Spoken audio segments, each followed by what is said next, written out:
Hello mga kagenggeng, isang mabilis lang. For today's video, ulam serye ulit. Adobong manok at gisadong gulay. Wala lang, natripan ko lang i-vlog. Minsan talaga ang hirap pag-isip ng uulamin. Buti na lang. Tada! Magaling si Daddy. Hindi talaga mawawala sa eksena ng gulay. Bukod sa masustansya na, malakas pa makabusog.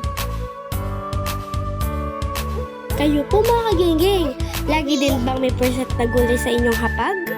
Comment daw below!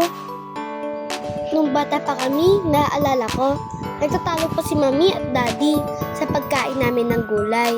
Si Daddy kasi yung mapilit na kumain kami ng gulay. Si Mami naman naaawa sa amin, lalo na pag pinapakain kami ng ampalaya. Kasi feeling ko pinaparusahan kami. Siyempre, bata.